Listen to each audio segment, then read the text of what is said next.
Good afternoon, everyone. A very warm good afternoon from my side. Myself, Dr. Renu Mishra. I'm welcoming you all from Melbourne, Australia. And we are here for yet another an interesting topic on which I think many of you would be interested. Good afternoon, Dr. Srinivas. Very good afternoon. I think many of you who has been a part of these series with me of this webinar, they know about me. And those who don't know, let me give you my brief introduction. Myself, Dr. Renu Mission. I am particularly located in Melbourne, Australia, wherein I am working as a management lecturer at a couple of universities in session lecturer capacity. And I'm also associated with research graduate. So it's very good to see and very good to be connected on every fortnight with all of you researchers. And particularly this topic for today's webinar caught my attention because, um, this is of very of special interest, specifically for those who are in their PhD journey, particularly to those who are towards the end of it. And also, I don't know what's the problem with my camera. So, and also that those who are into summarizing their research and all that. So for them, it is definitely. I'm sure that I'll be able to escalate your information. For others, when I say that those who are aiming to do a PhD or those who are progressing with their master's project, for them also it will help you to progress with your research project, because more or less the kind of content, the kind of discussions which we do in PhD thesis, um, it becomes slight more concise when it comes to master's level project. But however, the discussions remains the same. Okay, so I think people are joining with us, and let us start with what we have in store for us today. So, uh, like I always start with giving you a brief introduction about research graduate, with I very formally.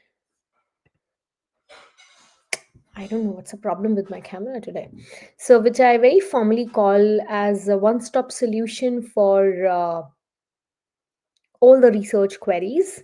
And when I say one stop solution, so that means, yes, starting from your topic selection till you are ready to submit, before that, the final touch up, that is proofreading, editing.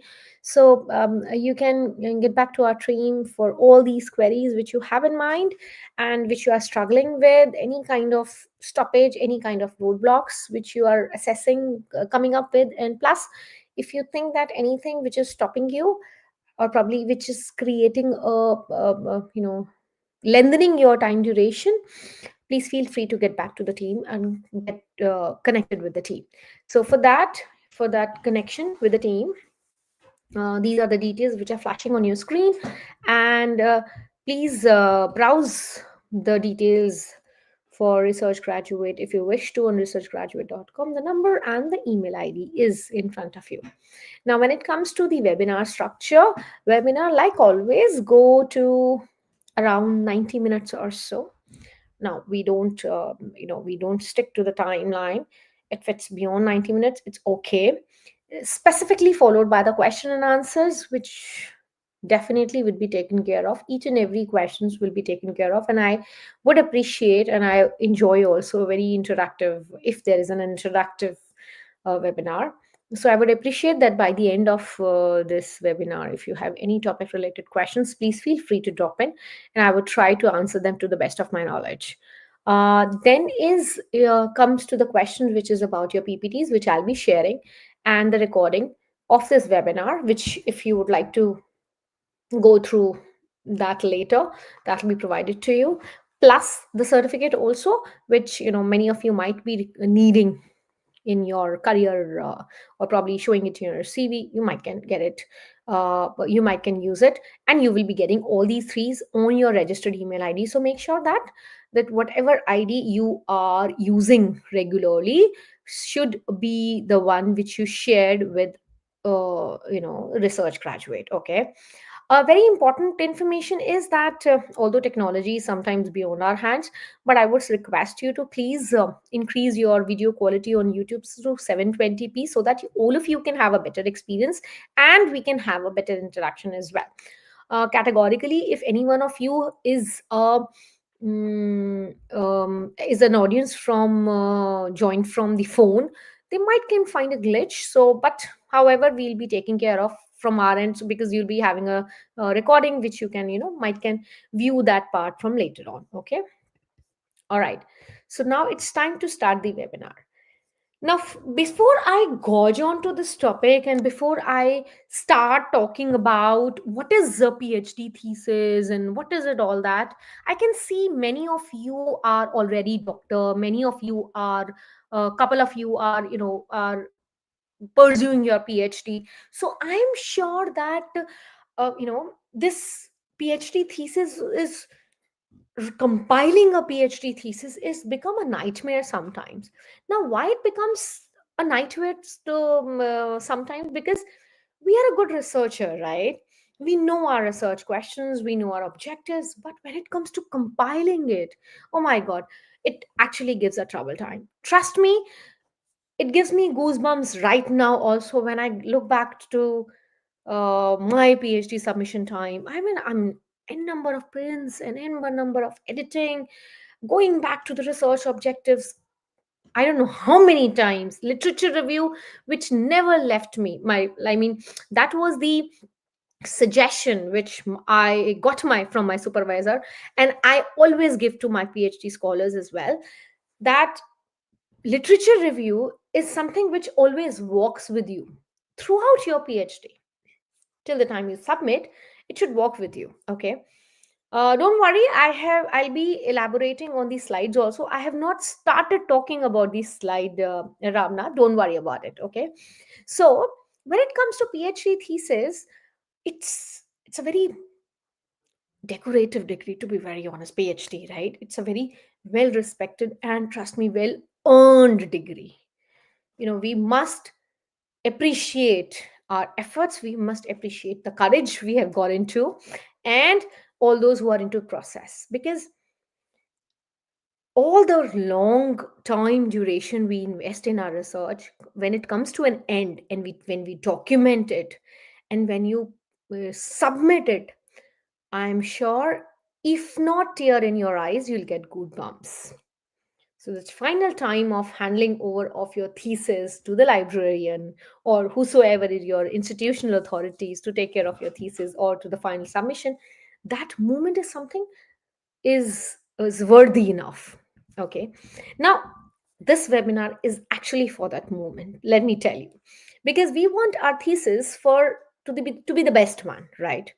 Everybody wants it to be the best one, because whatever knowledge we have gained, whatever knowledge we have come through, 3 years, 3.5 years, 4 years, 4.5 years, we want it to be presented in the best manner. Okay, we want it to give the best of the layout. But when it comes to best, what does and how does this best looks like? We should know it, right? So let us gorge deep into it. First, let's understand what is a thesis. Okay. Now, many of you understand it very well, and I know it. Okay. So I might not take a stoppage at this junction defining thesis and talking about the conceptual aspect of it, theoretical aspect of it. I might not take much time. Let me just tell you in a very gist that it is that synthesis of the knowledge which we document and present in a form of report as per the institutional guidelines which are required for us to get a professional degree. That's it. Very simple. Okay. Now, like me, I have taught in India, I have taught in UAE, I have taught in I'm teaching in Australia, and I have delivered my session for universities based in US. So couple of different countries have different understanding between thesis or dissertations, many use it as interchangeably. Let me tell you very frankly, okay? Many changes interchangeably. And why I'm picking out this topic, because many our audience is global here on this webinar. So many of you might think that in our country or in our universities, we don't call it as thesis, we call it as dissertation. That is perfectly fine. Okay, that's perfectly fine. So dissertation and thesis is interchangeably used word, depends upon the context. Like many universities at many countries, they might say it as a dissertation for a PhD submission. And being an Indian student, I might get surprised. Oh my God, you submit a dissertation for a PhD? We submit a thesis.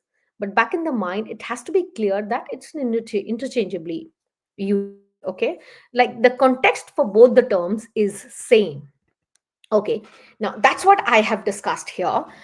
However, still, I would like to make it clear that dissertation slightly is a gets shorter when it comes to explanation as compared to thesis. And I have given you as a difference between research paper as well. So you understand that dissertation, thesis, and research paper, and you can derive research paper out of both.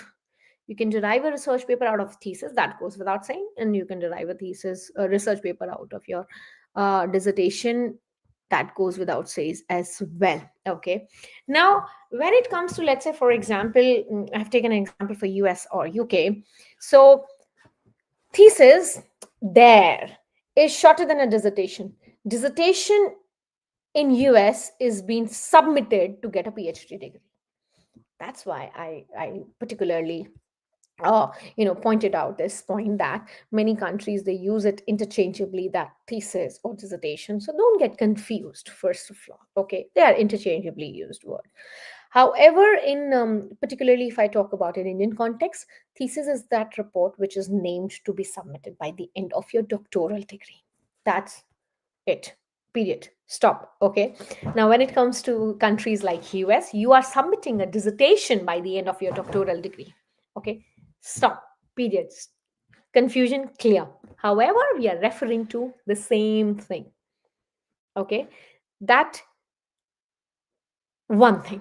Another thing is when it comes to UK, I have also given the differences here, right?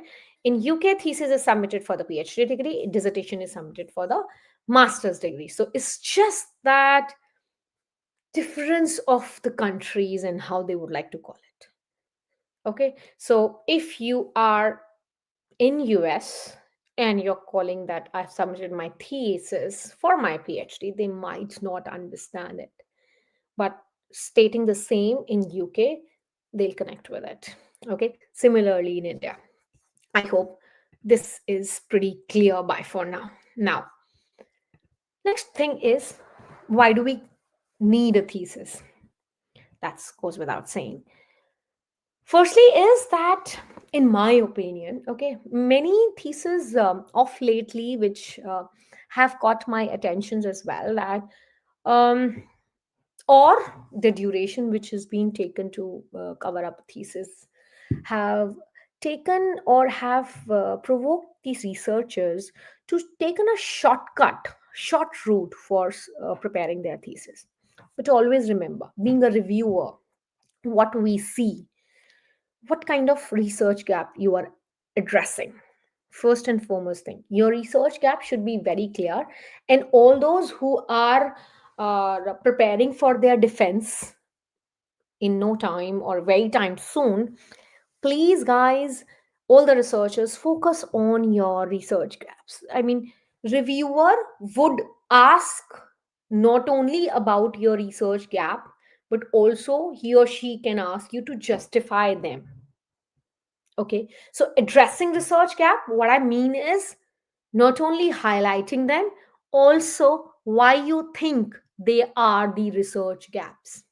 Okay, second thing, either you are talking about new theories or methodologies. Okay, That can be, some, let's say there is a research which is being conducted in France, which is being conducted in qualitative by following qualitative methodology, but you would like to conduct it by quantitative methodology. Okay, that is justified. So either with your research you are aiming for a new theory, because it is very important that submitting thesis just for the sake of degree is not important.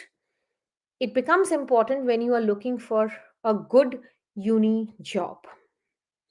Yes, I mean, even after an experience of 12, 14, 15 years, like I have mentioned, my CV, my PhD thesis title in my CV. If I, off lately, a couple of months back, I have been questioned about my thesis, that what was the contribution, the theoretical contribution, the theoretical implication of your thesis project in the literature. So it's not like that once submitted, got the degree, PhD is gone away. No, it goes with you. It goes with you lifetime. So always focus on something interested, something new, okay, and what kind of thinking skill sets you have demonstrated. Like, I always say that, okay, fine, we proposed a HR framework, and which are based on competency of HR healthcare back in the time, like I'm talking about 10 years back. So it gives, a analytical perspective that when we proposed that framework, only 7 of such framework was there in the literature from different perspective, and one was ours from HR perspective. Okay, so that sort of contribution you should think from your thesis. That should be your objective. A mediocre or an average thesis, you as a researcher can easily identify. By the time you go ahead with the objectives, and by the time you'll reach to the methodology, you'll be like, oh yeah, yeah, yeah, this will be the analysis and this will be the results. Oh, fine, I'm sorted with it. That sort of prediction, if by reading a thesis you're not getting this prediction, okay, you're getting this, okay, what's next, what's next, what's next, that's a good thesis. And then when you get a wow, that's something, a good contribution the author has done, that's a good one. That means the research gap has been addressed, not only addressed, justified. Please mark my point. Addressing research gap is not only important, why you think it's a research gap, it's also very important. So justifying research gaps in the literature, what do you have find out, because that's what your thesis foundation starts with. Any theory or methodology you have identified, make it a point, please you do that. And what kind of critical analytical thinking skills you have demonstrated, because where you will demonstrate it, let me tell you the areas also. You'll demonstrate it in your analysis, you'll demonstrate it in your result interpretation. That's where critical thinking skills are showcased the most. Make a note of these points, what I'm telling you. Interpretation of the results helps you showcase the critical thinking skills the most. Okay, all right, let's move ahead now. This is really the challenging aspect, because till now, what I was talking about to the people who have already been in a journey of their PhD. Now it's the point of talking about people who are willing to come on this boat. How to go about it? Firstly, please, it's a humble request, because I have an experience of supervising students, so I always give a suggestion to them who wish to work under me, that your topic of research is not what I wish to do. Your topic is research, is what you wish to do. Because your guide may change, but your topic once freeze may not change. Okay. So your research interest should coincide with it. Now, having said that, it doesn't mean that you are going and searching an out of the blue moon. When I say out of the blue moon, it becomes very difficult to find you literature review, and because it takes a lot of energy and time for to work on a topic which has very scar literature on its available, and it's previous documentation is very narrow. I'm not discouraging on working on such topics. Let me tell you, I'm not discouraging that. However, just suggestion here is just choose a topic which is not too narrow, plus which is not too broad. When I say not too broad, do not make it too generic. Okay, so have a parallel domain of interest which you think your guide can support it well. Most importantly, you should have your interest in that topic.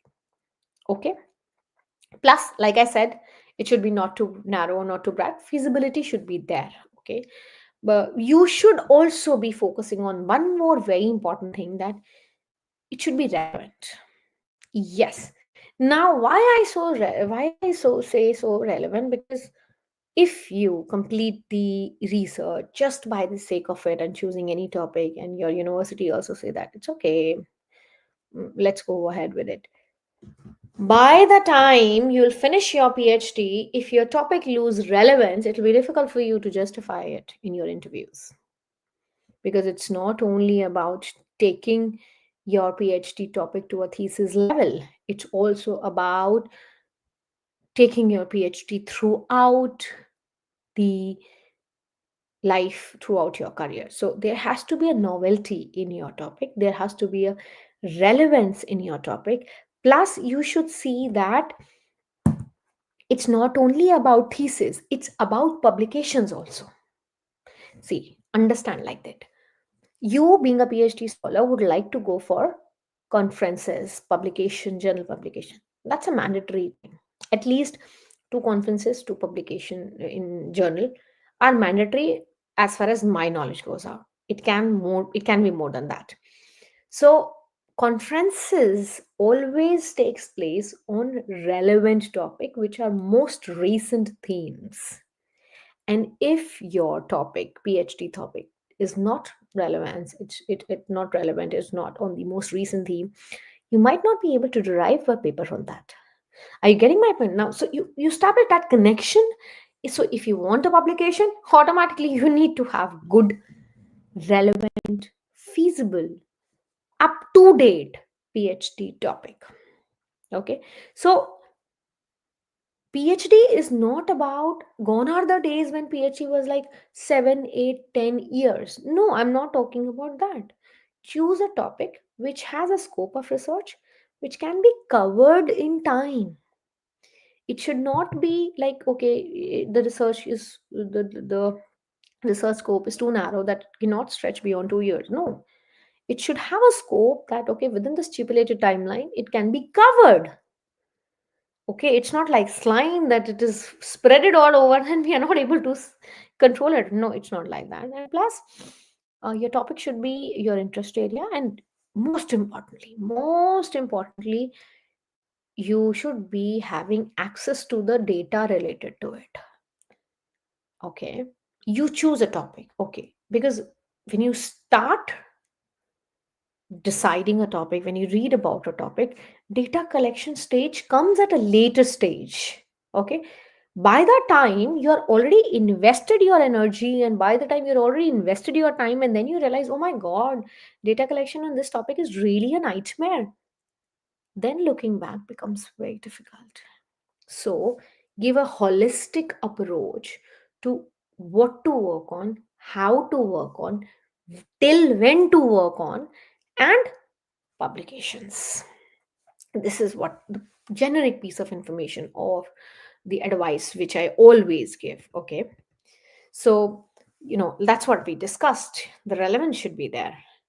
Personal interest. Now, why I put personal interest after relevance? Because you may be interested in something which dated back 10 years, so there is no point in looking for that personal interest which is not relevant today. Okay, so it should be feasible, like I said, time, data, but feasibility should be into multiple aspects. Feasibility should be in multiple aspects: your time, your data collection, accessibility to the internet, literature available.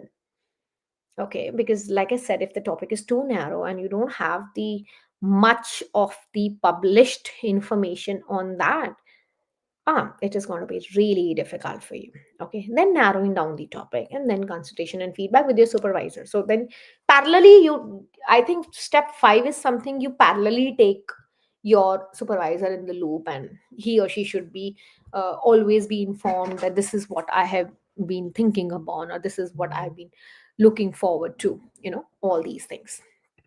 Okay. Okay, so these are some of the criteria which we just discussed, and I have given a slide for that also. So how you should be careful while choosing a topic, and most importantly, um, you should also be taken care of that just by changing couple of words or a couple of things from a previously published author does not make your research a novel one. So please don't try to duplicate your research, because whenever a researcher is ready with the thesis, so I don't know whether all the universities do this practice or not, but before your thesis get published, before your thesis get on the public domain or finalized, it has been asked with various universities that whether the similar topic has been conducted in prior or not. If anybody comes out that yes, this topic has been conducted in our university or something, then you are in soup. So try not to duplicating already researched topic. Okay. Okay, now this is something, now like understand, first we talked about for the people who are already in this journey, just understood that basic about thesis, dissertation, and what they should do, what they should not do. Then we moved on to the research topic, for specifically for the one who are yet to begin this endeavor, and to begin this journey of PhD. Now we are again going back to the scholars. So your topic is decided. Now it's time to come with your research questions and hypothesis. Now these are the backbone of every research. Good, strong, formulated, well thought, formulated research questions are the backbone of a good thesis. Okay, any thesis, because your research questions will give rise to your objectives, your hypothesis, your entire methodology will be laid down on that foundation. So please, you have to come up with very strong research questions. How will you dilute them in research objectives? So you should align them with research goals. That should be very clearly. Second thing, be very specific in research question. What exactly you want to achieve with your research? Be very clear with them. That's about research questions. Now, coming to your hypothesis. Now, basically, like all of you must be knowing it, what is a hypothesis? Hypothesis is that assumption which we make before the research, and we want to test it. Okay. Or we derive hypothesis based on our research, that this is what we have found out from our research. Okay, now when it comes to, it's an assumption and we test it, so it can be true, it cannot be true. Okay, how will they find the root from? They will find the root from a research question and objective. Now one thing comes here, you should be taken into consideration that my objective which I want to test should be should have the capacity of that they can be tested, they can be measured, sorted. Just coining hypotheses for the sake of coining them doesn't make any difference. Okay, another thing is, when you want to test a hypothesis, it's very important to test hypotheses which are in questions, to link them with the theoretical framework you have been considering, or with your analysis results. This is very important. Okay, coming to your objective should be straightforward. When I say straightforward, No complicated jargon language required. Very, they should be very specific. Specific as in simple, achievable, time bound, and they should revolve around your research question. Okay, so it's very important to have a well stated research objectives. Reason me, it will pave the way for your research methodology. So if your research questions, your research objectives, they just juggle with each other, methodology will be collapsed by for sure. Okay, so now this is important aspect for you to focus, that how I'm going to make sure that these are a strongest part of my thesis. Okay, now coming back to with where we started, that is research questions, and that is you choose a topic which you think that your audience will get interested into. Okay, then you research about it. Okay, then what kind of questions you can get. Now this research about a topic, step 2, is very very important. That's where I'm talking about to do a good literature review. And guys, literature review is not just reading 1,000 articles, or not just reading, increasing the number of articles you're reading. It's not that. It's about hand picking the well fitted articles related to your topic. Because generally, literature review is being viewed as the just as the process of choosing or filling our folder with too many articles. No, it's not like that. It is it is a process of refining your topic further and further. What did your previous researchers say about it, so that you avoid the duplication, so that you find the novelty of your topic, so that you get the right research gaps, so that it paves the way for your research questions also. Okay, then you examine those questions and then brainstorm the possible ideas. When I say brainstorm the possible idea, when you have the questions, the tentative answers for that. Now all this is common for any domain research, be it economics, be it management, be it literature. Process can be shortened. Okay, process can be shortened, but majority remains the same. Okay, all right. Now coming to hypothesis. Like I said, hypothesis is basically that assumption which is subject to be tested. Okay, um plug it back. Okay, now my camera is giving me a trouble. So hypothesis is that assumption which is subject to the undergoing the test. Okay, so you ask a question. So this is basically research question it's been referring to. Then you formulate the hypothesis, you make prediction and perform experiments. Now here these experiments is your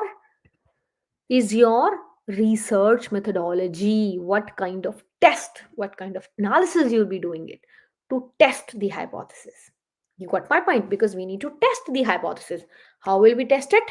We'll collect the data, we'll analyze the data, and that's what experiments talks about. Then you draw the conclusion, what kind of results you're getting, what does those results mean.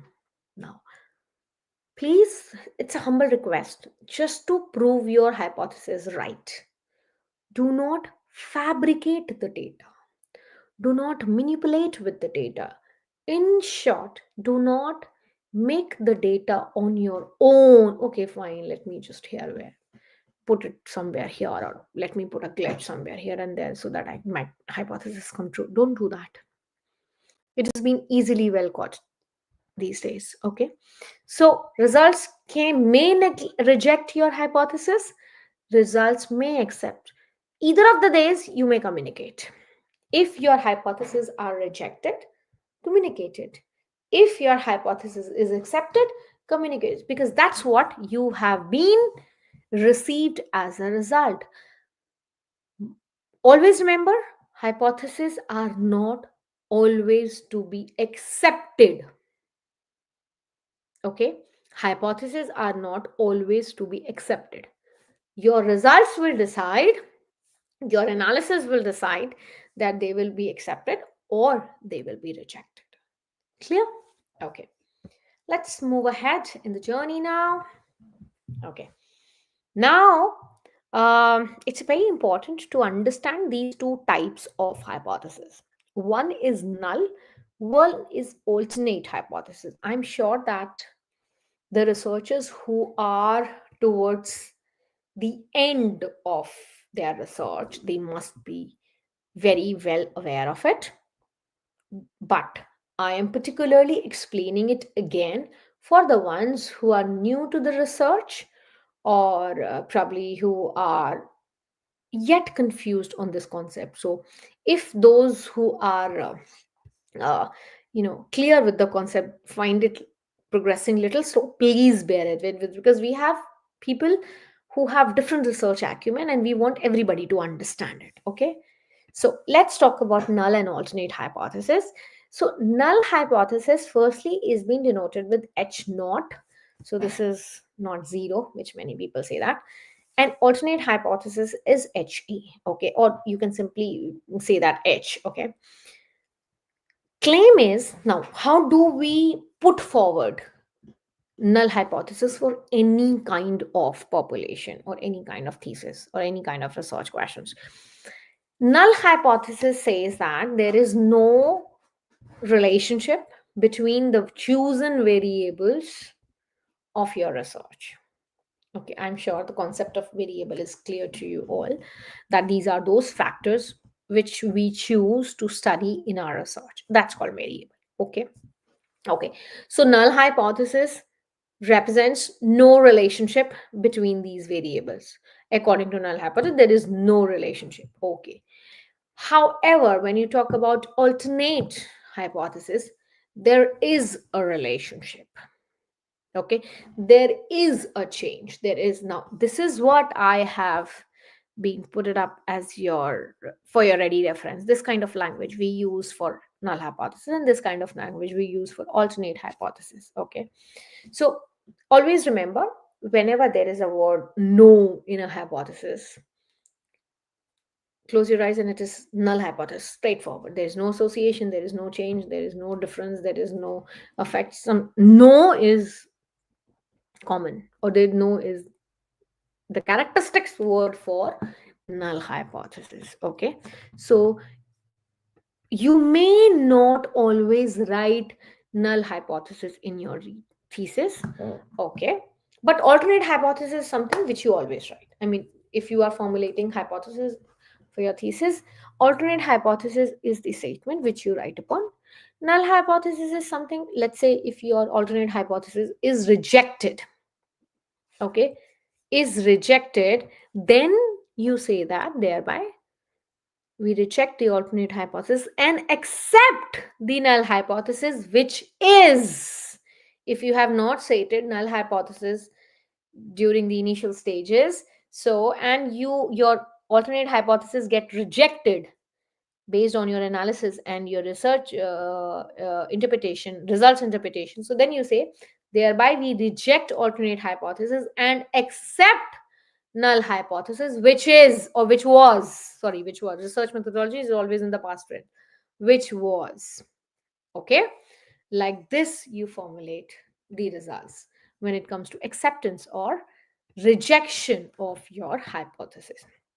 Okay, coming to the I think most boring section for many scholars, that is your literature.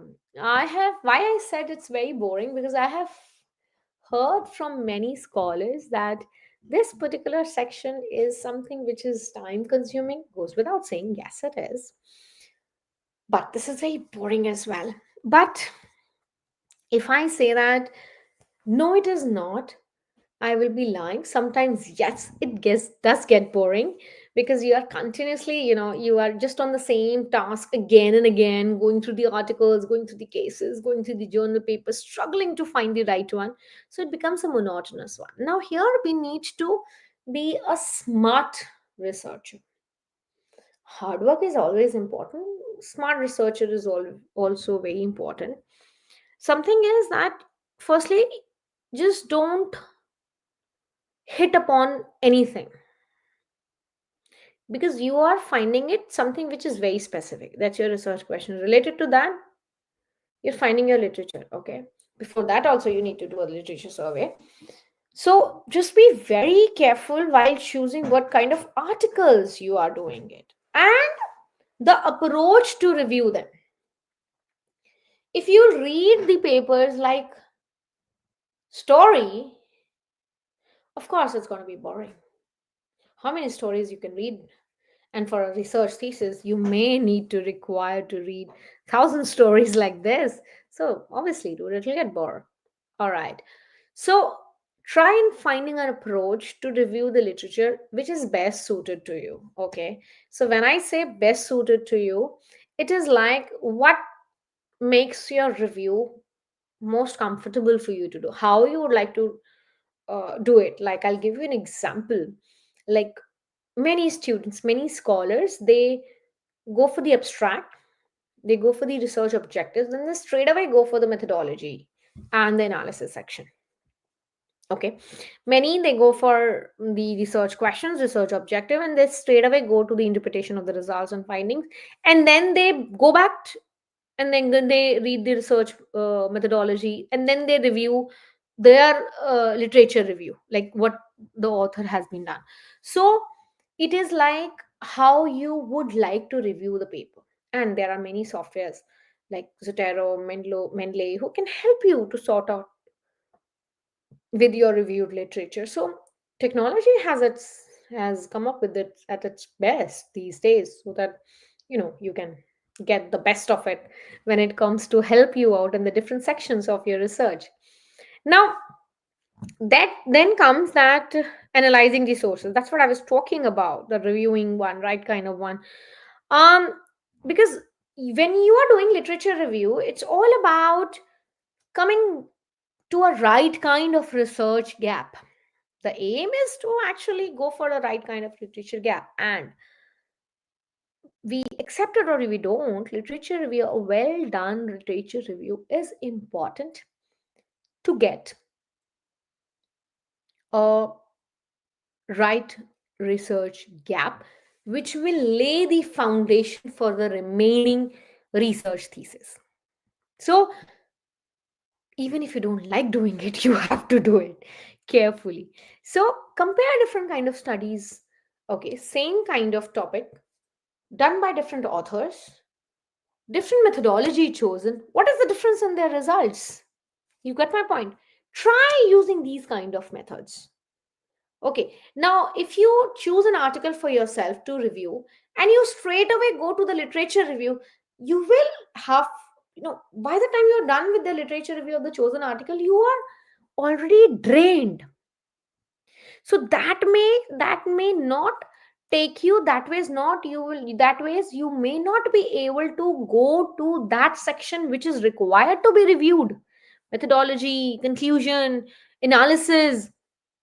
So be a smart researcher, what to be reviewed first in a chosen article. Okay, then make a note of it. Also, once you are done with it, it's very important to synthesize that literature, because gone are the days when whole of your desktop is filled with different articles, this folder, this folder, this folder. Now what you do is, based on your research questions, okay, understand, based on your research questions, categorize the different themes for your literature review. That's what I want to do, that's what I want to review on. Okay, now put those themes and the related articles into different folders. That makes your life easy.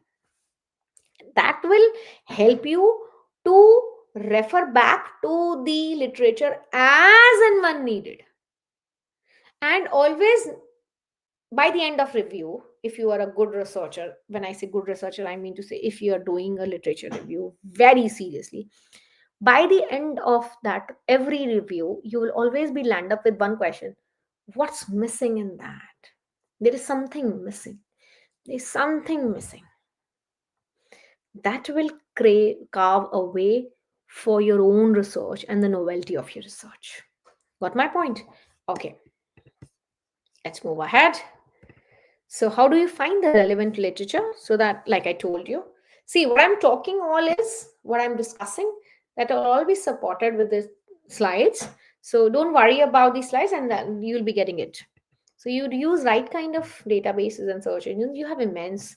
Plus, don't rely any random blogs or any random websites, because literature is something, not any random information available on the internet. Understand that thing, because this is a problem these days, that too much of information is also very dangerous, because you need to understand which information is best suited, or which information is credible for me to include into my research.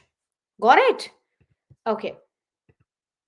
Then obviously what is happening in your topic, so just go for the latest conference related proceedings, latest conference publication, latest paper publication.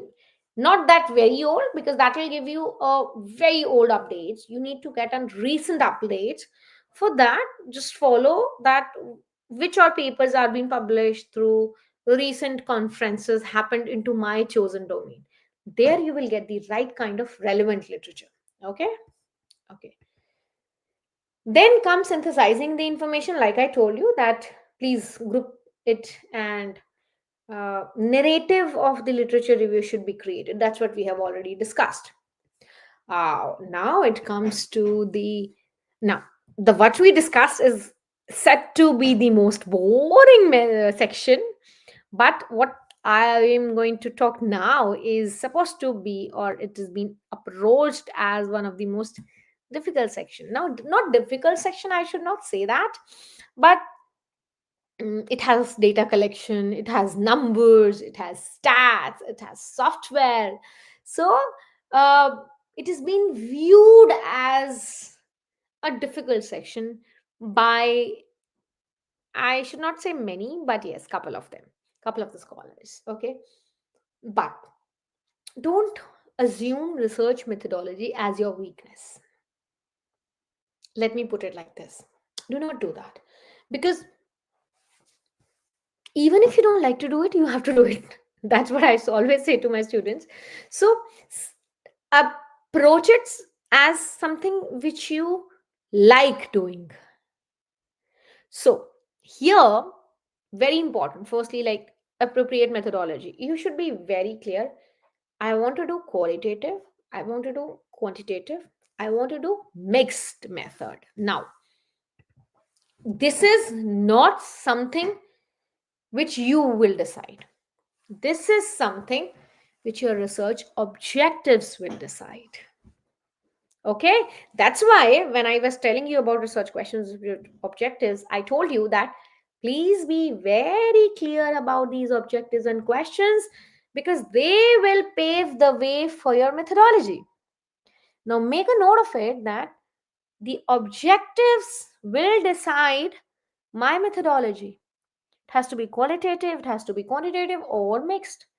And here at this point in time, make a note of it again, you get questions during defense, that why this methodology. Now, I'm a person of the opinion that every scholar has a different research acumen. You may choose qualitative. I think it's, this research could have been done better quantitatively, but that does not mean that if you have done it qualitatively, your research is wrong. It's not wrong, but you have to justify it. That's what defense viva questions comes like. Defense your methodology. Why quantitative? What if you would have employed any qualitative methods, or quantitative method would have, don't you think you would have got a better results or more concrete results? There comes your justification of the methodology. Okay, one thing I would like to tell you that, no, in your thesis mentioning the methodological choices that I or this research adopted for this methodology and so is not only enough. Okay, you need to mention that why behind it. Just make a note in your mind that entire methodology, research methodology chapter, data collection method, sampling, sample size, population, analysis method, your methodology needs to be justified. Why? Everything needs to be justified. And if the reviewer and the examiner gets a question in your thesis only, and he or she is well convinced, you might not get a question in your defense. But if the examiner is not convinced, you may expect a question on the same. Okay. Plus, always make sure that your adopted methodology may have some limitations. Now, here's a point to catch. By stating limitations, we are not anywhere saying that this methodology is wrong, should not have been chosen. You getting my point?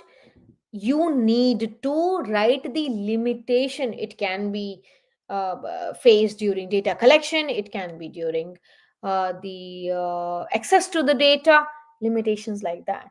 Limitation should not any time talk about that it could have been done better way choosing different methodology. No, because you have already justified your methodology and now you are saying no, this is wrong.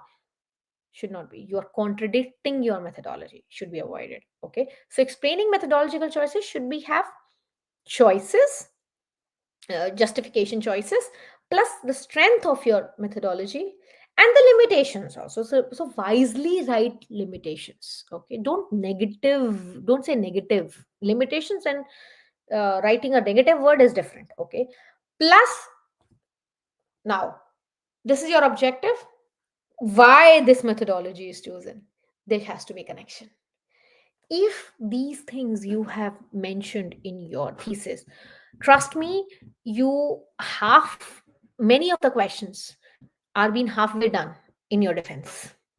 Because when the examiner are not able to find the questions, not able to find the answers for these questions, then that's why we say that no defense can have these questions.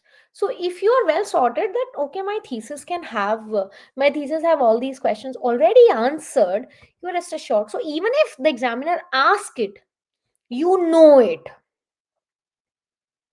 Okay, and let's say if he or she said that, oh, I couldn't find it in your thesis, so okay, find it, refer chapter research methodology, and it is your baby.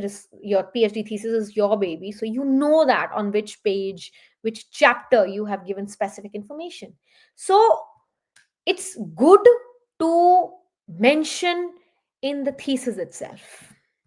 Okay, plus your validity and the reliability, that your results can be are well, your methods can be well approached by anybody else in the future, and they are well suited to get the results, should be well explained in your methodological chapter, because this is what examiner is looking forward for. So I'm parallelly talking about defense and I'm parallelly talking about what should be there in your thesis.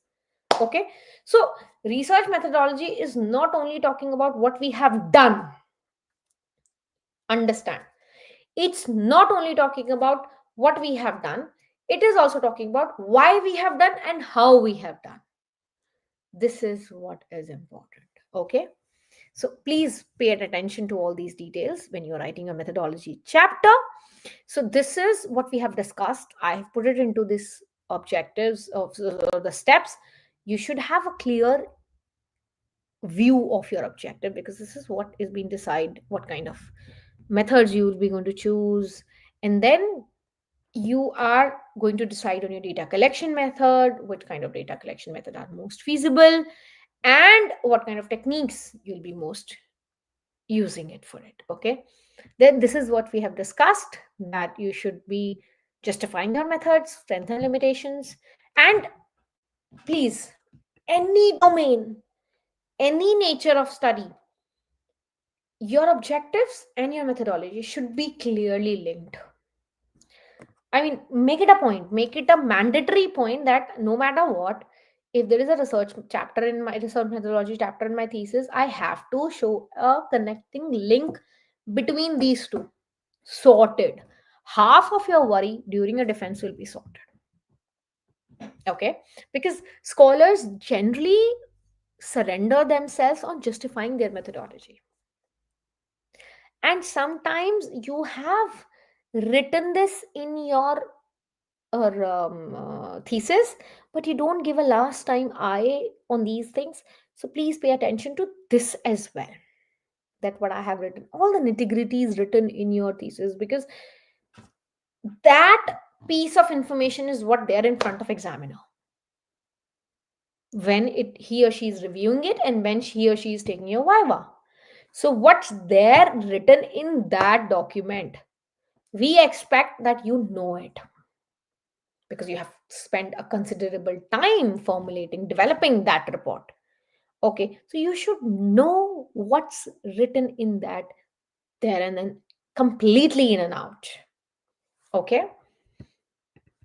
Okay, so that's what we have discussed about ensuring your data validity and reliability as well. So you can go for content validity also, triangulation method also, pilot testing also. Please ensure doing this as well. Okay. Okay, uh let's not take a break and let's continue discussion, because I'm enjoying it. Now it comes that we are, done with the literature. We know that what kind of topics we should have in mind, and what kind of methodology how should we focus upon. And parallelly, I have tried to focus on the questions which you might can face into your defense. Okay, so now it's time to just collate the structure of your thesis, because many of you would agree me saying that till the time we are doing PhD research, data collection, data analysis, literature, our work is scattered. Number of folders, number of subfolders, and whatnot. When there is a thumbs up from our supervisor that yes, it's done now, and you start writing it, compiling it, then we find a little bit of, then you get a jerk, right? Okay, where to start from?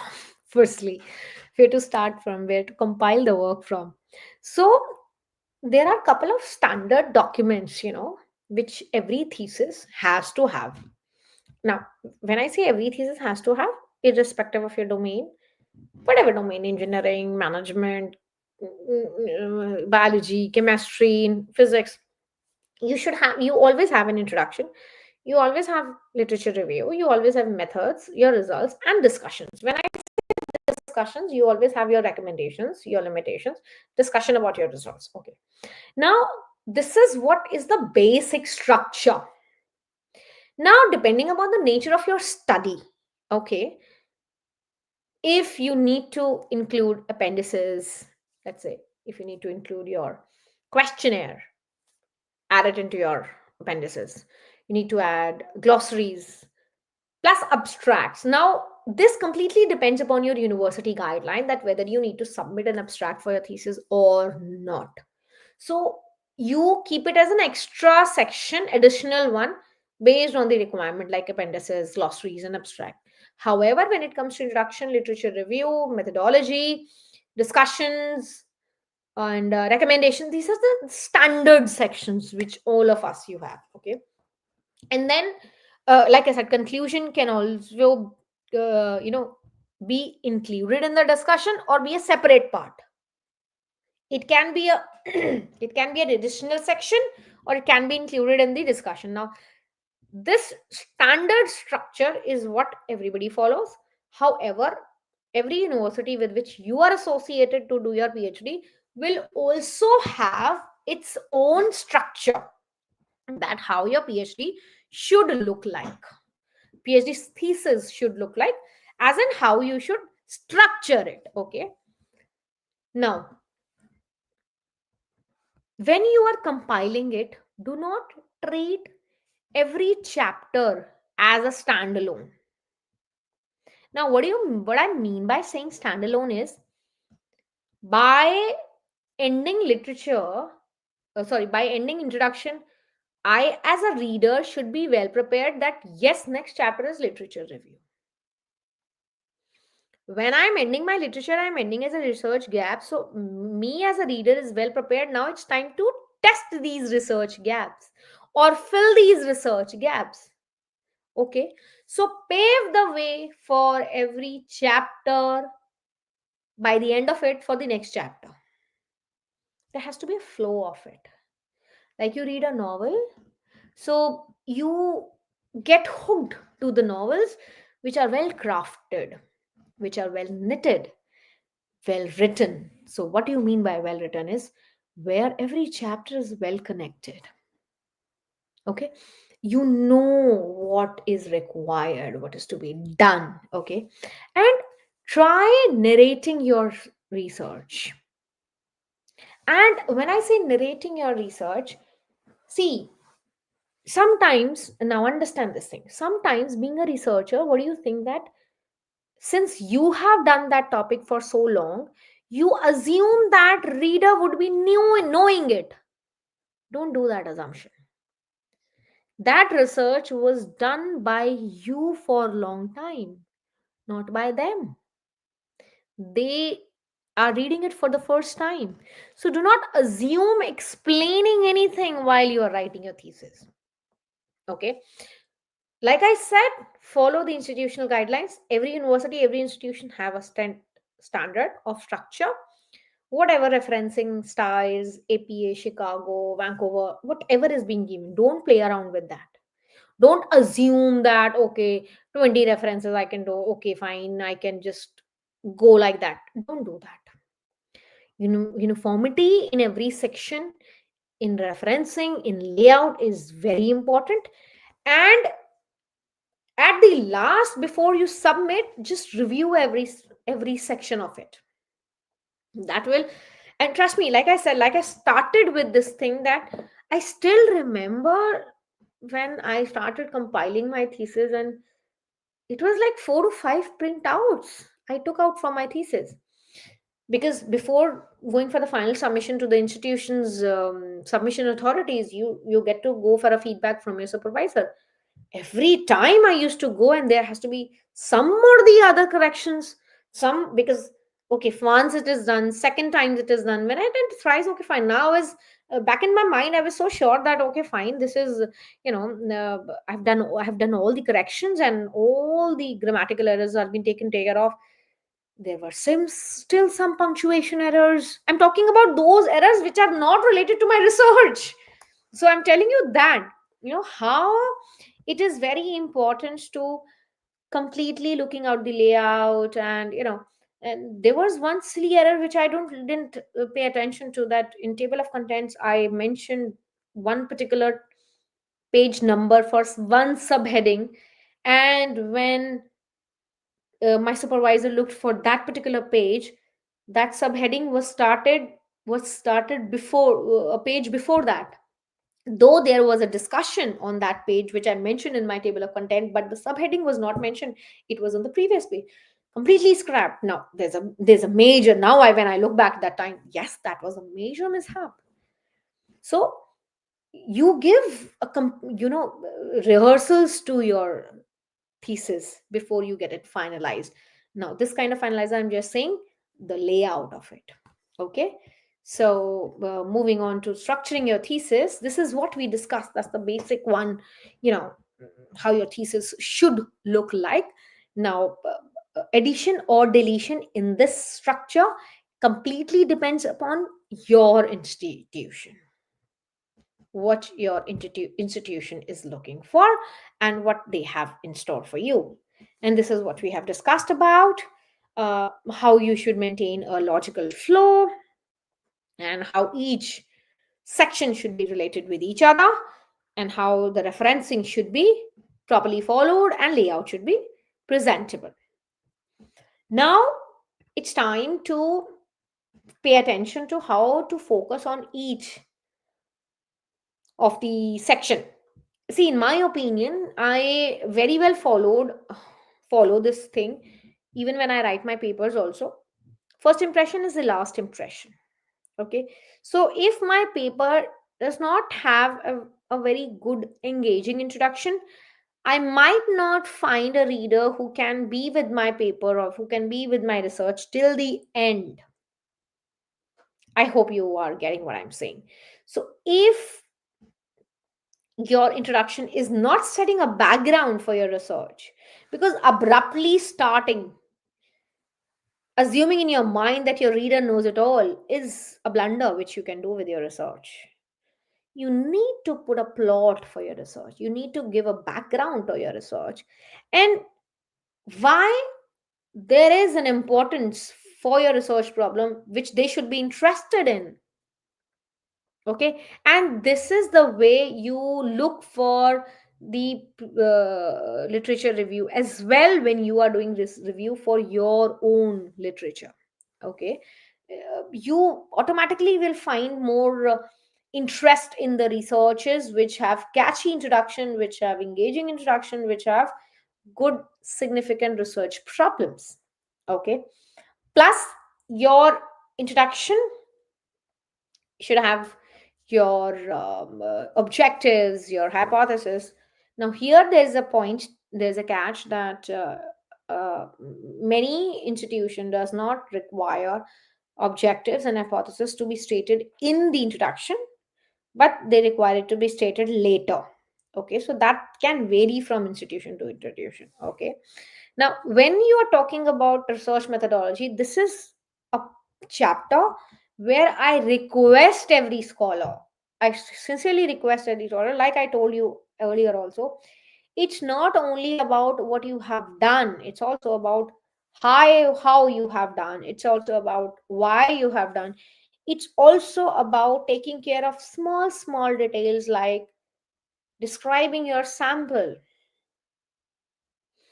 It's not just only about mentioning the sample size, it's about talking about their sample characteristics as well.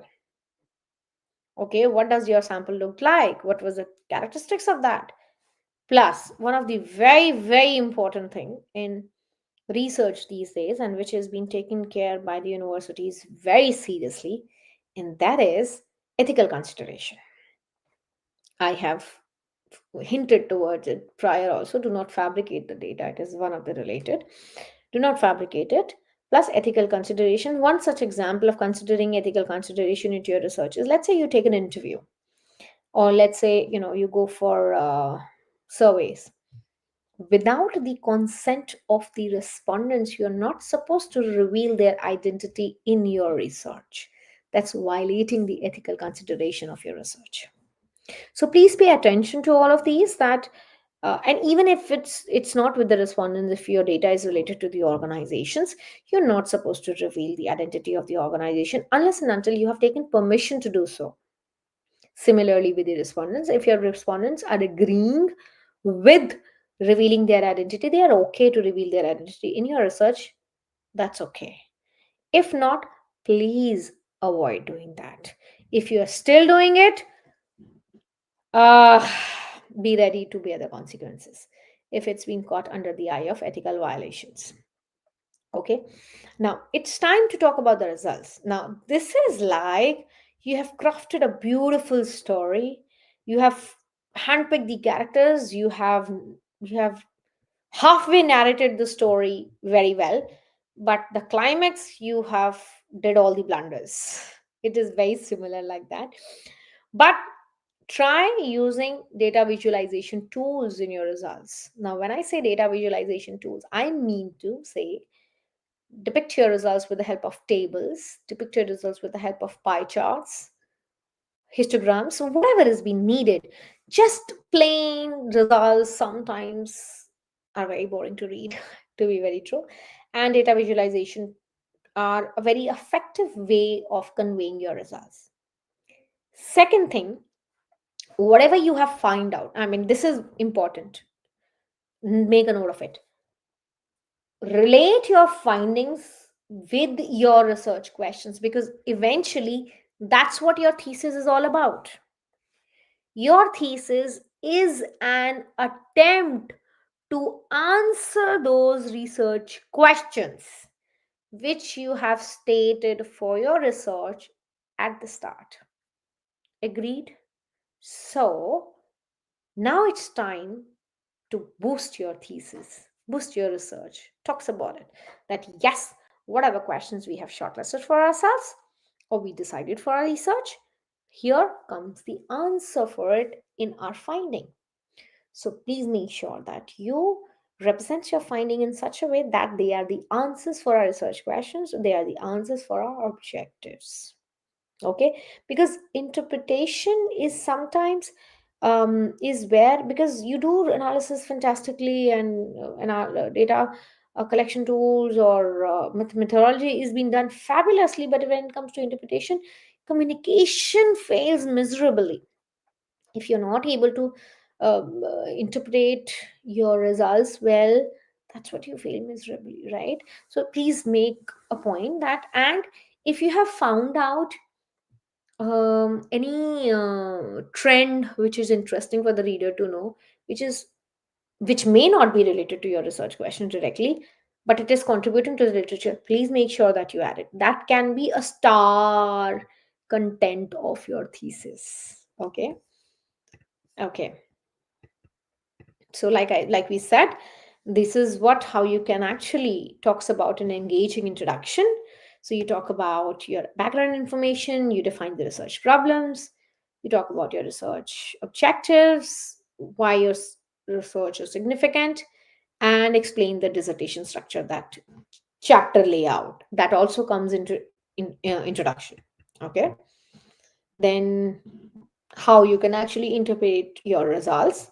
So when it comes to interpreting your results, you define your research questions, you choose appropriate techniques, summarize the finding, discuss the implication of the finding. So when I say implications of the finding, that means how your results are applicable, are relevant, how your results, how your findings are relevant. Okay, so that is what you're talking about, implications. And then definitely you can choose to talk about the limitations of the study. So when I say limitations of the study, it's not about talking negative. Okay. Okay. Oh, now this is very important. Like I said, that you should always be make sure that your academic integrity is being taken care well. See, guys, across the world, PhD is a degree where more and more people are coming up for it. Gone are the days when 1 out of 10 used to do, 1 out of 10 used to progress this degree. Now, various feasible versions of the PhD has also come up. So looking after it, the universities, the institutes have also become very serious about the integrity of the research. They just don't want to dilute the quality. Now for that, you should be very clear about what are the requirement of your institution. Very, very clear. I mean, you may be a good researcher, but you have not followed the guidelines of your institute, makes all goes to vain. All that will be wasted. So please make sure. Plus academic misconduct, like for example chat gpt is something which is the talk of the town these days, and you think that my work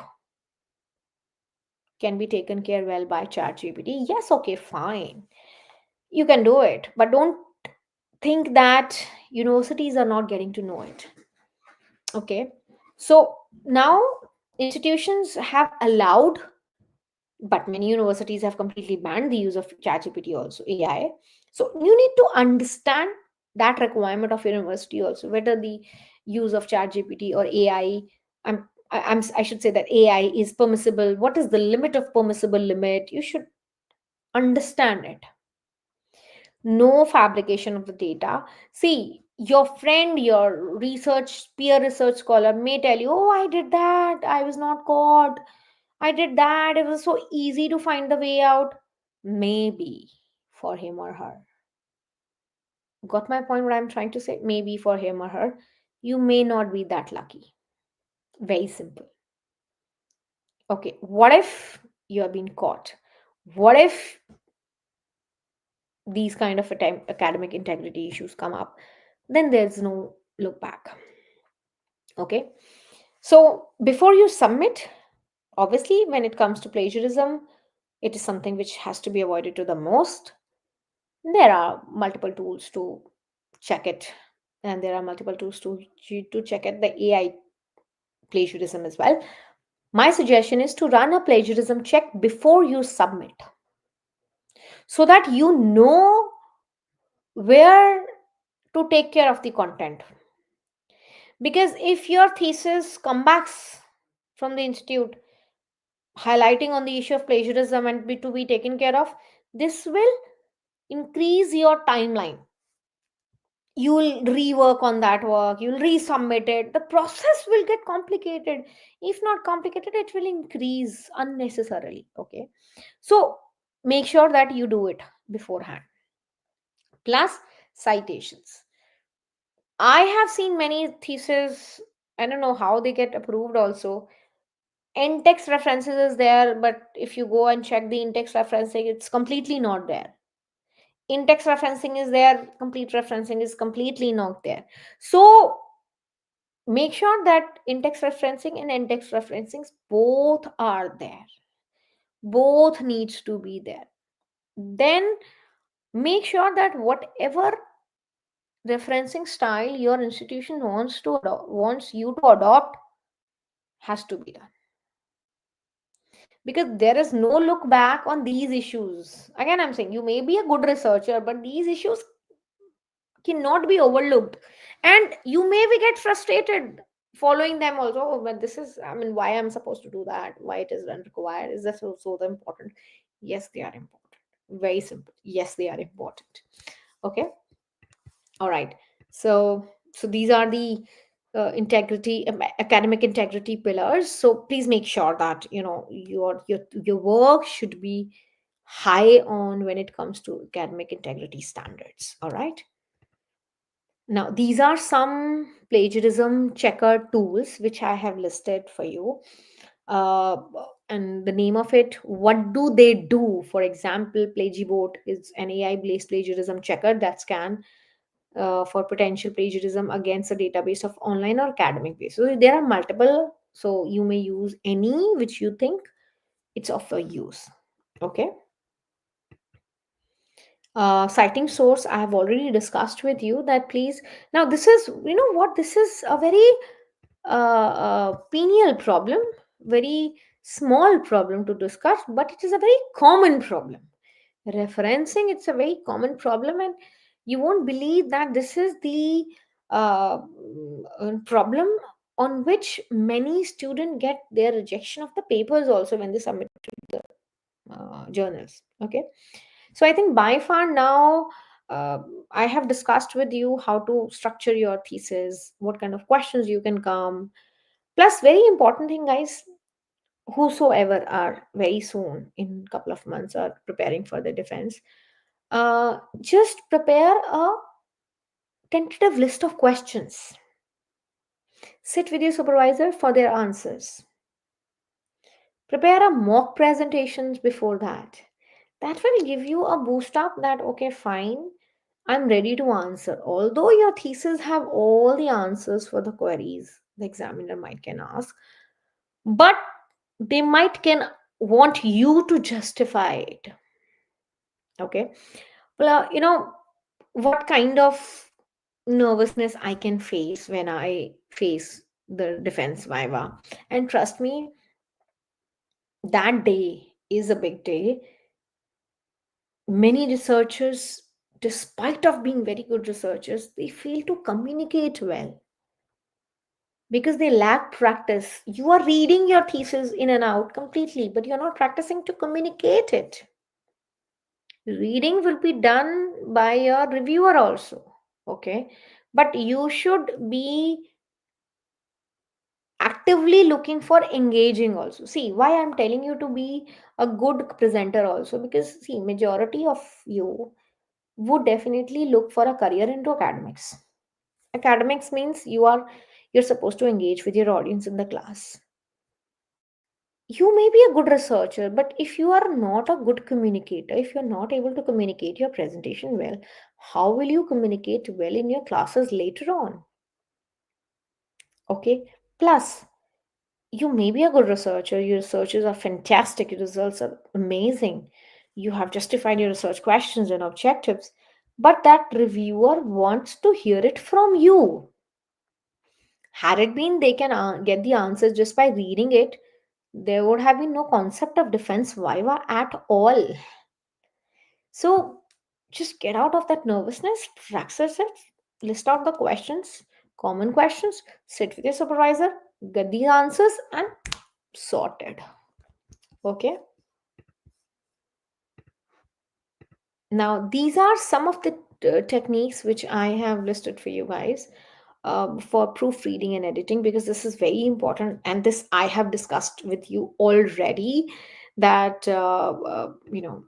punctuation, your errors, your layout, figures numbers, table number, table of content number, and page numbers, all this, please do it, please give it a call once you are done with your side of work.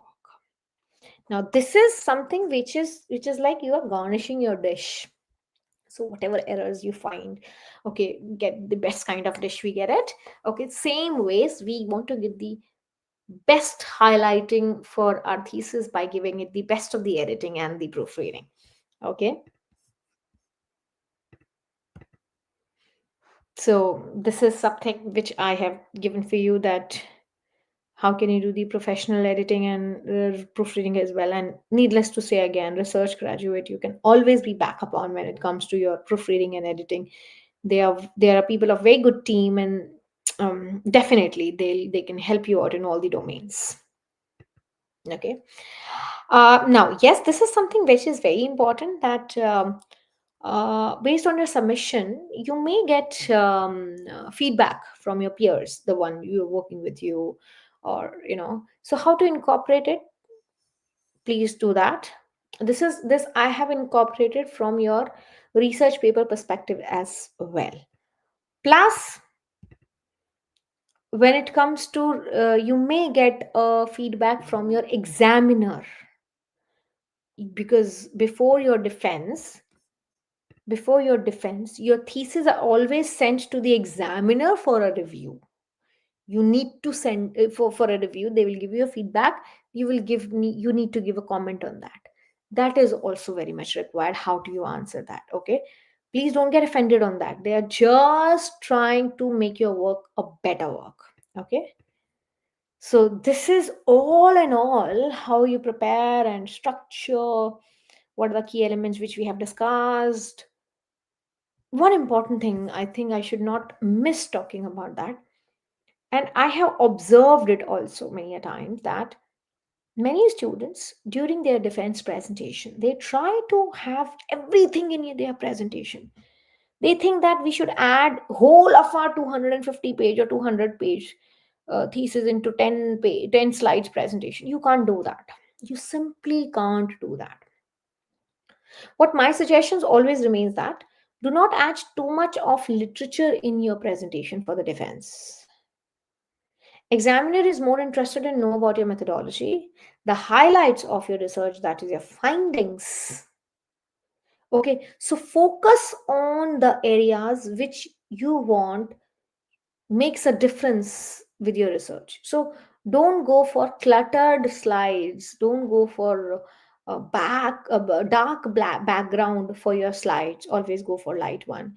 Don't overfill, don't make the slides overwhelmed with the content. There's too much of content. Don't make your slides creative, because too much of content on a slides, obviously reviewer is not reading your slides, you have to explain it. But if something which is creatively done and it's being presented on a projector, obviously it's become eye catchy. So, how you prepare your presentation is also very important. Try adding more and more tables, figures, and explain them. You got my point? Rather than adding the content on it, you add the table figures on it and you explain them. Okay? Oh, so these are some common pitfalls which you need to avoid as mistakes.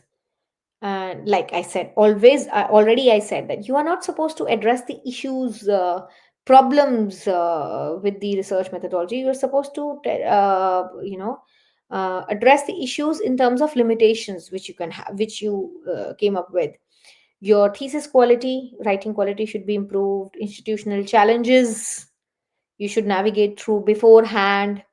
Editing, proofreading should be focused on. Time management as in, like, you've done the research, it has taken too much of time, your submission time is very near, you're running late of it, poorly structured. Your research is very good, but thesis and the terms get poor structure. That way is manage your time and, clarity and focus. So all these things should be focused upon. So this is an example of strong research contents, like where I have included the research background, what a gap in the literature should look like, how you should state away, how your objectives should look like. You can actually add the objectives in the bullet format as well. Your research rationale, as in why you are doing it. Okay. All right. Now it's time for us to have the question and answer round. So, uh, anybody who has their questions related to their thesis submissions, writing it, please feel free to write it, guys.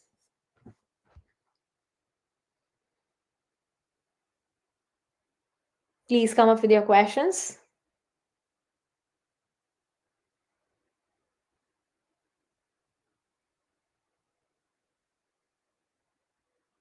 I'd be more than happy to answer your queries. If any roadblock you are facing with.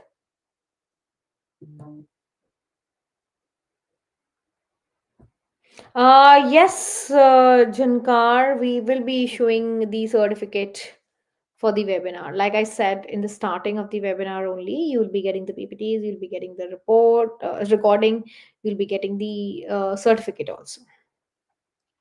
Ayushmita, PhD proposals format, you get it from your university where you are submitting it. However, it's about your literature, it's about your introduction, literature, methodology, tentative findings, and significance. But you may refer to your institute for giving you the same. Okay, because PhD proposal sample structure varies from university to university. Austin, you can convert in thesis into a book. Definitely. First, for that, get into the discussion with your supervisor, because at many universities, your thesis, they always they publish your thesis on public domain. So once your thesis is already published, you might have to accommodate various changes to make it into a book in order to avoid plagiarism. Okay, if it's not already done, if it's not been already done, then you have to definitely can convert your thesis into a book. Sanjog, minimum and maximum timeline for doing this research, it depends upon what university you are associated with. They will tell you, like, many have minimum 3 years, maximum 6 years. Many have minimum 2 years, maximum 5 years. So it depends upon what institute you are doing it, what college, what university you are doing it. Okay. Yes, Harsh. My question is, my research studies from design domain, having visual analysis of printed with how to put those into presentation and thesis. Presentation. See, Harsh, I think your research study is a very good topic to be presented with the help of data visualization tools. And when it comes to thesis, you can definitely support the text with all these design which you have, and label them, and label as in name them, figure them. Wherever you think that my data, my texts can be well supported with a figure, please do that. Thank you, Dr. Srinivas. Thank you so much. Uh, Mathematics research can be well started with, firstly, on which topic you would like to start with. Naveen, the basic number of chapters I've already mentioned in my PPT. I'll tell you: introduction, literature review, research methodology, results, discussion. These are the basic chapters. However, you should consult with your university what are their requirements when it comes to structure of the thesis. Okay. Now, content validity, basically, you can also go to an expert, Jasi, expert related to your research topic. They can, if they approve your questionnaire, you can get it. Okay. Hi, Sadhna. Using AI ChatGPT for writing pieces is good or not? Can I depend? Nazreen, from my side, it's a complete no. Yeah. It's mandatory to have conference presentation for of the work. Again, Anand, it depends upon your university requirements, because every university have a requirement that during your PhD tenure, these many number of papers should be published, and these many number of papers should be presented. So that will tell you that how you need to go about. Hi, Sadhna. In PhD interview, how you should talk about your academic achievements. You are talking about PhD interview after you have completed, or you are talking about PhD defense? Because in your defense viva, I don't think so. You are supposed to talk about your academic achievements. But if you're talking about PhD interview after you have completed your PhD, then when you are being asked to introduce yourself, in that section you can talk about it. Nikita, to choose a good topic in public health, I think you should, because there is a lot happening in public health these days across the world. Public health has completely been changed especially over the last decade. So I think you should refer to recent conferences happening in public health domain. That will help you a lot. That will help you to get in touch with the recent and the relevance topic. Total chapter required. Naveen, I think I have answered your question. Structuring the slide, I would like to add that it is ideal to limit one slide to 6 or 7 keywords. Yes, Dr. Amit. I think you have very well said that your each slide should have your keywords. However, firstly, they should know that the slide should be limited in terms of number. There is no point in adding 34, 35, 30 slides. However, each slide should have a relevance in terms of keywords, like rightly said by you. I can't decide how to choose a topic. How can I start research in teacher education? Yes, Punya Worth. Again, teacher education in last couple of days, like particularly if you can mention from which country you are from. Let's say if I talk about in India, national education policy have changed a lot of perspectives. So it has been changed a lot. Teacher education have changed a lot.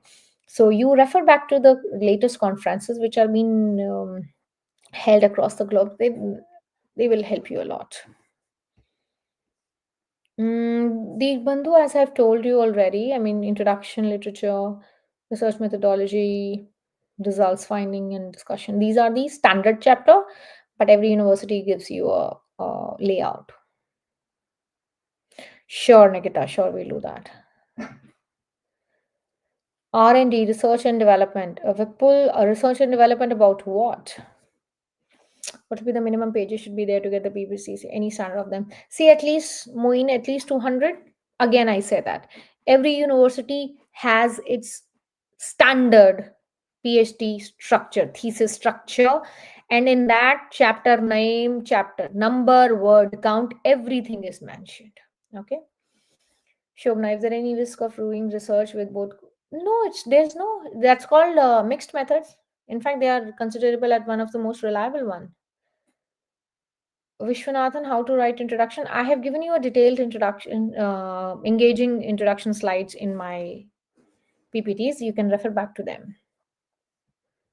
Ma'am, could you highlight some important topics about good research paper? Mr. Vijay, see, research paper basically you need if you're working on a qualitative one, if you're working on a quantitative one, uh, either of them they should have good strengthened research methodology, justified one. That's what my opinion says that, and accordingly, well interpreted results. Okay. Now, if you have both of them, that automatically says that you have well interpreted research question or objective. This is what the journal publication, journal reviewer editors they look forward to. Okay. You don't select a research paper, Hari Prasad. You develop out a one out of your project. Okay, you need not to select one. You can choose either of the variables and start writing a paper on them. Can we convert a chat? Yes, you can, Himalaya, whatever your name is. Yes, you can do that. Pritha, your thesis can be based, let's say, if it's based on an organization, that means it's based on a case study. That can be done easily. So, if you want to add one case study in the thesis, that means you have been trying to showcase that where you have collected the data from. Okay, that you can do it, and that you need to mention in your introduction methodology section. Ma'am, I need to know about the tools and the tools for statistics. I mean, there are many, Sadhna. I think we will organize one separate session for that. I think that would help you to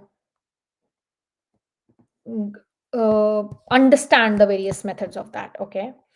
Now, I think Nikita has asked about odd ratio. Now, basically, odd ratio, it's a statistical tool, Nikita, which you must be knowing it. So, it tells you the relationship between, let's say, there are two events, okay? So, how much these two events, there is an association between them, okay? What is the strength of these two events, okay? This odds ratio tells you that. Now, adjusted odds ratio is actually a kind of odds ratio wherein you actually use a variable which is predicting in a model. So it is a kind of odds ratio only which you use to understand or measure the strength between the two events. And there, when you want to calculate the adjusted odds ratio, you use the regression model. Okay. How many chapters is she to complete final justification? In how many chapters our thesis should be completed? Now, Dr. Srinivas, I think that depends upon the university. Many they want you to complete in 5 or 6. Now, there's no justification because your university guidelines say so. Vijendra, that depends upon which area you are from, where you want to publish in. You're looking for Sage, you're looking for Scopus, you're looking for ABDC. So you primarily needs to sort it out where you want to publish. I'm doing my PhD as a Chinese university. Last month I did my proposal, but my semester to change some methodology with it. No, it's not. I think, Sayed, it's good to do it at this stage. Proposal stage is a very, very nascent stage, and you get to do it so many changes when it comes to exactly your thesis is, because when it comes to proposal stage, no, that means they are trying to understand that what exactly you would like to do in your thesis later on. Okay. Now, in your thesis later on, so if he is proposing you the changes now, that means it's good to go ahead with. Okay. Effect size basically, Nikita, is like whatever variables you have chosen from different groups, how much meaningful they are. I mean, are they good to go ahead with? Are they referring to the sample groups you have chosen? So how much meaningful they are, that tells you the effective size. Or a sampling frame is basically a list of people from a population who are actually forming a sample you have taken from the population. Okay. Any plagiarism check an app for personal reference. Personal reference as in, I mean, if you have taken a reference from your previous paper, is that what you mean? Okay. Is it mandatory for publication papers or the good Sanjog? That depends upon your university guideline that it is mandatory or not. Thank you for the interesting, but I'm afraid of not getting enough time. I'm thinking of producing my MSc thesis, which was in monetary. You can do it, Yusuf, but you have to extend your thesis because MSc thesis is a smaller project. PhD would require you to work on more variables. Probably you need to alter research objectives as well. Um, Pritha, firstly, you need to understand that why we do the content validity. We need to do the content validity wherein you are trying to assure that your research methods are valid, and content validity basically is used to uh, n- determine that yes, there are certain themes, certain concepts are being given in the qualitative data. Okay, now when you do the content validity, you categorize the analysis into themes, into patterns, you develop the coding, you code the given themes or coding, and then you base the you form the results. Okay, you do the results, you do the analysis, you do accordingly to that. Okay, now when you want to now your question is basically the names of content validity measures. So there are a couple of them. I will tell you, there are concurrent validity,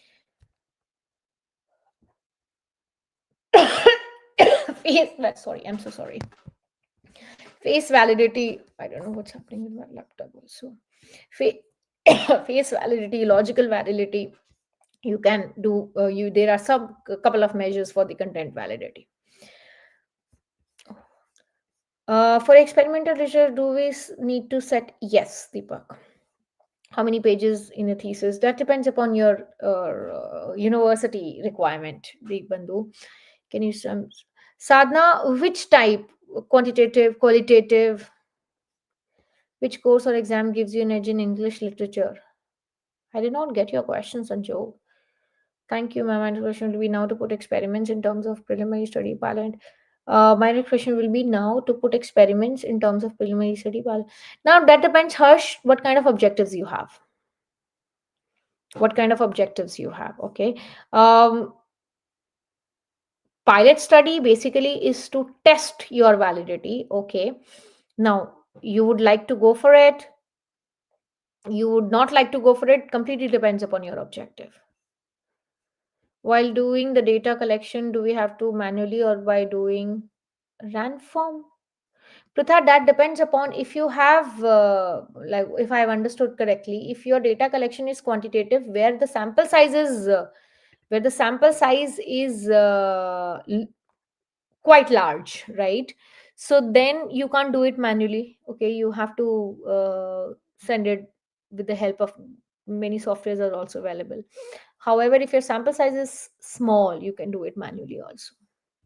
Also, being a designer myself, can I do design analysis for advertisement with using existing visual analysis? Harsh, my knowledge in particular this domain would be restricted, to be very honest. I think you can refer to your supervisor for this answer. Could you highlight some important research paper? Like Mr. Vijay, I have told you already, you focus on your methodology first in any research paper. Deepak, I have answered your question. Yes. How to do a random selection? You want to do into Excel? Okay. My knowledge for Excel also is very restricted, Pratha. However, I firstly assort the data, then I do it randomly. Do net and gate help you in interview? You're talking about, Sanjog, you're talking about the job interview or defense? PhD defense. I'm not able to actually get your question. Any research paper, this is common format for preparing. Any research paper, this is common format for preparing the. Managya, I'm not. Your question is slightly confused. Can you just please elaborate? About 70 to 80% of it, my thesis. I can't comment on that, Naveen. 70 or to 80, in my opinion, are not. Deepak, I've answered your question. Yes. Yes. Ma'am, how to put it RDC in medicinal? Again, Vipul, my understanding would be limited in medical chemistry because this is very particular topic. Ma'am, I'm doing my PhD at a Chinese university. I have answered, Sayed. I have answered this. I think these are repeating. The questions are repeating. Yeah. I think the questions are repeated. Yeah. How should I define benchmark in thesis? You see, this question is very probably you may choose to have a look on the thesis submitted to the best of the university related to your topic. Please tell me how to select the appropriate examiner. You can't do that. I think that's university does that for you. Yeah. Thank you, Malik. How to make my problem statement clear? Make it more precise. Make it good. Do it good literature review first. Thank you, Malik.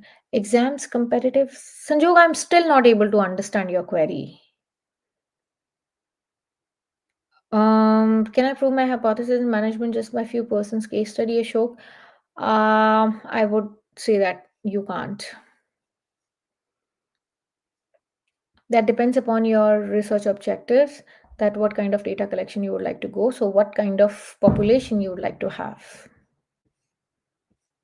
PhD entrance, you are saying. So definitely see PhD entrance. Many in universities they require you to complete net before sitting into their entrance, and that varies from university to university. Post fellowship research. Now, post fellowship research, firstly, you need to focus on what identify which university you want to go for, which particular professor is interested or is working on the same domain in which you are working on. Then you get connected with them, approach them. Sure, Dr. Srinivas. Yeah, sure. Can you suggest some software for analyzing qualitative data? Qualitative, I think NVivo is something which is very easy and very comfortable to go for. Or you can do your qualitative analysis on NVivo very easily. However, there are a couple of many or as well like Maxtalk very popular, and NVivo is something which is very popular, and Delve is something which I have recently been heard of, which is cloud based qualitative data analysis software. That depends Vijay, that depends upon your sample size. Vinayak, don't restrict yourself only with two objectives. Go ahead with at least consider more than two, and don't go with too many objectives like 5, 6, 7. There's no point in having too many objectives. So ideal number is 4 for a PhD thesis to be formulated. Okay. Yarava, I have already I told you about PhD, oh, sorry, literature review. You can refer back to the slides. That depends upon accessing the right kind of databases. Definitely, Nikita, definitely. Can we take references from the already PhD thesis from the same? Definitely, Harsh, go back to their references list. That will help you. Yeah, that will help you. Can we present two tentatives? What are you talking, Sanjo? Why will you present two tentative synopses? Usually we'd quite questions about how you get your data. Some use ready data and some created data. Which one is better? That depends upon now when it comes to ready data, which one that what my understanding is you're talking about is if your study is based on systematic literature review, that you work on published data, right? And if you are collecting the data. Thank you, Dr. Amit. Thank you. Which one is better? I can't comment on that, depending upon which kind of topic you have been working on. Thank you, Harsh. Thank you. So, do I have to do sample survey for all the person of the organization? For all the organization. No, no, population means everybody who can be considered as a part of your data collection. Sample is you choose out of that population. So you're not supposed to work on the entire population. If your population size is too big, then you are not supposed to work on everybody. But if your population size is small, so then your population only becomes your sample. Okay. Yes, and Vivo tends to generalize the qualitative research data, which you can, when you are interpreting the results, you can better relate it with your literature. That's where it works fine.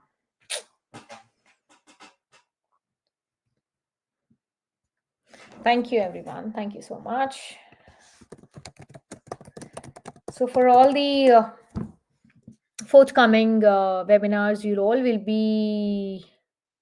See, what is a feature of quantitative research, Nikita? Basically, it depends. Firstly, first and foremost, which is this, when your data, which has been collected, I think the kind of questions you have been putting forward, I am surprised that you do not have such kind of understanding.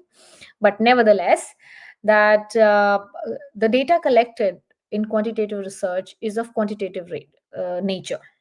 Okay, the responses which you get from the respondents are not elaborative. Okay, they are very objectively defined. That's what defined a qualitative research from a quantitative one. Plus, a basic feature of a quantitative research is that your sample size is large. Okay, for a case study methodology, how many cases would be ideal for a PhD thesis? Now, you can actually work on 3, 4. Again, your objective should be answered. Thank you, thank you. It's okay, Adam, it's okay, you can refer back to the recording. Please provide us with clear guidelines for it. I think, Munawar, I'll do that. How to access full text paper if your institute not in list to access those paper based on. In that case, you can take the membership of the libraries which have the access of the such papers. Mallikarjun, did I miss that question? Any of yours? Is it?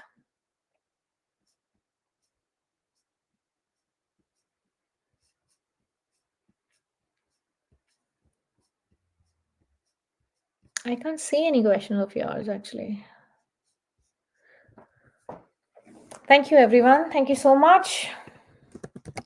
So we shall see in the next webinar. And highly asked question in Viber is your methodology and related to your webinar methodology. Feedback form for this webinar, edit. Thank you, Gaurav. Thank you so much. I assume you're asking for the feedback for this webinar. Okay, thank you so much, everyone. You'll be notified soon for the next webinar. All right. Thank you. Take care and take care. Very good for yourself. Thank you so much. Thank you.